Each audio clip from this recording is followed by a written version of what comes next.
Assalamualaikum warahmatullahi wabarakatuh. Hi. Okay, we are going to learn about explanation text. Apa sih explanation text itu? Tapi sebelum itu kita akan mengetahui learning objectives, yaitu tujuan pembelajaran kita kali ini. The first, understand the definition, purpose, and structure of explanation text. The second, understand the linguistic feature of explanation text. And the last, identify the purpose, structural feature, and linguistic feature of explanation text. Okay, next. Kita menuju ke definition of explanation text. What is an explanation text? An explanation text is a non-fiction text that is used to describe how or why things happen, yaitu teks non-fiksi yang digunakan untuk mendeskripsikan bagaimana atau mengapa sesuatu itu terjadi. Apa maksudnya? Jadi, teks non-fiksi. Contohnya di sini adalah natural phenomena, fenomena alam. Fenomena alam seperti apa? Contohnya earthquake, gempa bumi.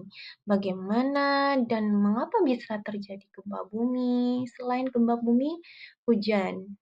Bagaimana dan kenapa bisa terjadi hujan? Itu bisa dijelaskan melalui explanation text. Oke, mari kita lanjutkan.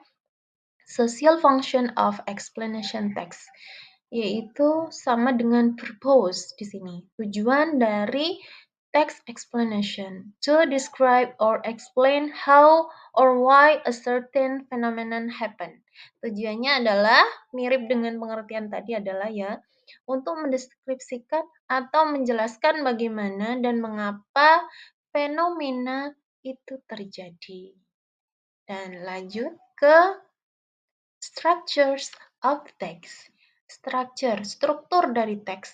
The first, an opening statement that identifies the process to be explained.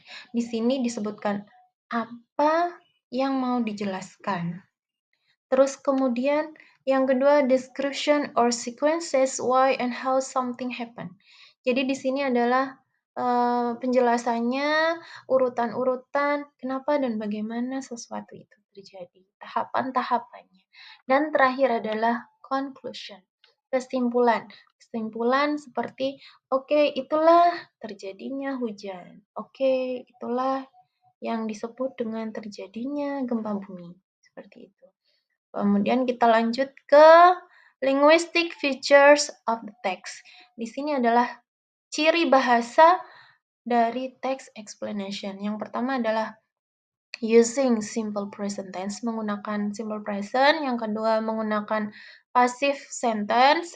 Dan yang ketiga, untuk agar kalimat itu coherence, maka harus menggunakan conjunction atau kata penghubung seperti in addition, then, moreover, moreover, etc.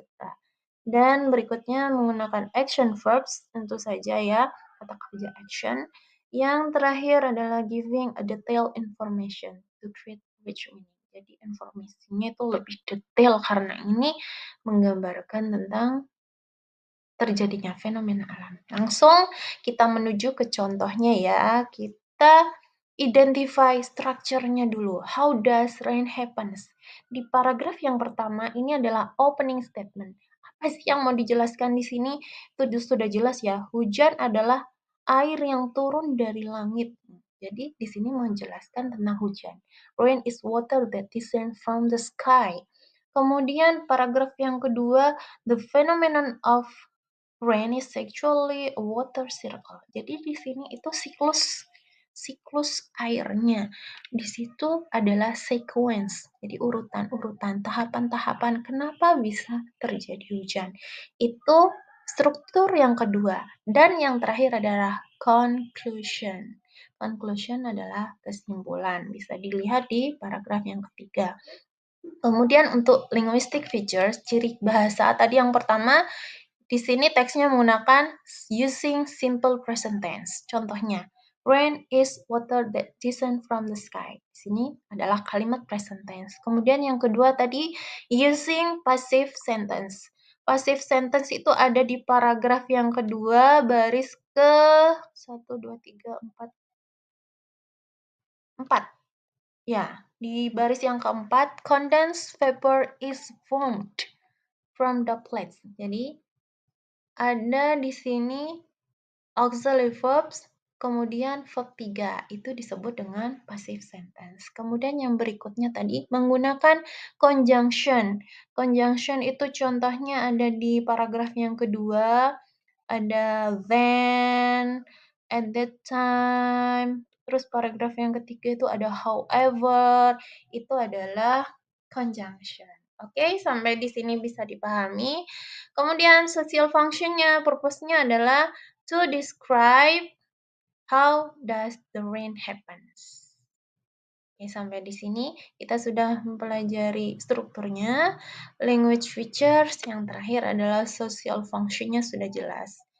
Dan yang terakhir ini ada latihan ya, direction, ada 4 soal. Silahkan dibaca, dicari social function-nya, structure, dan linguistic features. Dan ini adalah teksnya, silakan ditulis, disalin di bukunya, dan di-identify seperti tadi contohnya structure-nya, kemudian linguistic features-nya. Oke, that's all for today. Untuk penjelasan explanation text ini, semoga bermanfaat dan terima kasih sudah mendengarkan penjelasan ini. See you next time.